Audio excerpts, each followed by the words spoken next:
নমস্কাৰ জয় হিন্দ সকলোকে স্বাগতম জনালো মন্টু ডিফেন্স আসামলৈ এটা বহুতে ইম্পৰ্টেন্ট ভিডিও লৈ আহিছো Assam direct recruitment ADRE grade 3 and grade 4 written exam পৰীক্ষা নিয়ম হাল সলনি কৰা হৈছে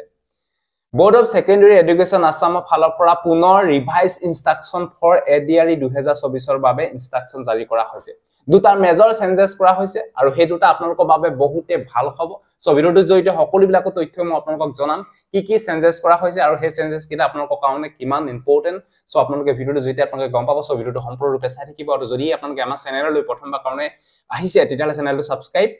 কৰি লব আৰু যদি আপোনালোকে এডিআৰই গেট 4 বা আসাম পুলিচৰ ৰিটেন এক্সামৰ বাবে যদি ডেইলি মক টেষ্ট দিব বিচাৰে তেতিয়াহলে আপোনালোকে আমাৰ WhatsApp গ্ৰুপত জয়েন হৈ লওক তাতে ৰেগুলাৰ ফ্ৰীকে আপোনালোকে মক টেষ্টসমূহ দিব পাৰিব আৰু ভিডিও ডেসক্ৰিপচনৰ ডাইৰেক্ট মক টেষ্টৰ লিংক দিয়া আছে আপোনালোকে মক টেষ্টসমূহ ৰেগুলাৰ আপোনালোকে ফ্ৰীকে দি থাকিব পাৰিব আৰু এডিআৰই গেট 4 আসাম পুলিচৰ ৰিটেন এক্সামৰ বাবে এই ইবুকখন আপোনালোকে লৈ লব পাৰে যদি লব বিচাৰে কাৰণ এই ইবুকখনত পায় 1240 টাৰো অধিক এমসিকিউ কোৱেশ্চন এনসাৰ অসমীয়া মাধ্যমত জেনেৰেল নলেজৰ বাবে বনোৱা হৈছে যদি লব বিচাৰে লৈ লব পাৰে এই নম্বৰটোত পেমেন্ট কৰি 70 रुपीस দিলে আপোনালোকক লগালগ এই ইবুকখন দি দিয়া হ'ব এটা বোৰ্ড অফ সেকেন্ডাৰী এডুকেশন আসামৰ ফালৰ পৰা যিখন এডিআৰই বাবে ৰিভাইজ ইনষ্ট্ৰাকচন জাৰি কৰা হৈছে তাৰে তথ্য আপোনালোকক মই জনাবলৈ বিচাৰিছো এখন জাৰি কৰা হৈছে 23 সেপ্টেম্বৰ 2024 ইয়াতে আপোনালোকক দুটা মেজৰ চেঞ্জেছ কৰা হৈছে মই আপোনালোকক জনাম সো ভিডিওটো চাব একেলগে ইয়াতে মই আপোনালোকক দেখাই দিছো স্ক্ৰিনত আপোনালোকে চাব ইয়াতে আপোনালোকক কৈছে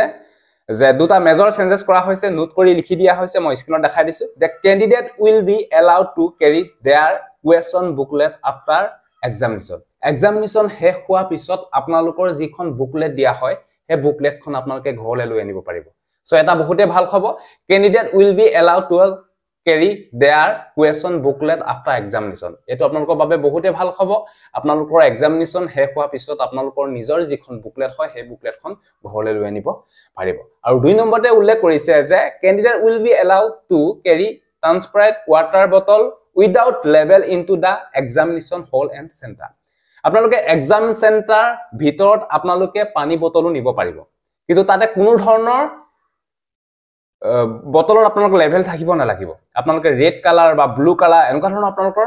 বটল তাতে নিব নোৱাৰিব আপোনালোকে নিব লাগিব আপোনালোকৰ ওয়াটাৰ যিটো আপোনালোকৰ হোৱাইট কালাৰ বটল আছে আপোনালোকে যদি দোকানৰ পৰা নিয়ে তেতিয়া দোকানৰ যিটো বটল আছে সেই বটলটো আপোনালোকে লৈ যাব পাৰিব আৰু লগতে যিটো আপোনালোকৰ তাতে লেভেল এটা মাৰি থৈ দিয়ে সেই লোগোটো আপোনালোকে তাতে ভিতৰলৈ নিব নোৱাৰিব এটো বিষয় আপোনালোকে গম পালে আৰু যদি ঘৰৰ পৰা পানী লৈ যায় তেতিয়াহলে আপোনালোকে হোৱাইট কালাৰ বটল লৈ যাব তাতে আপোনালোকৰ যাতে স্পষ্টভাৱে বাহিৰৰ পৰা যাতে জিলিকি পৰে যে এইখিনি পানী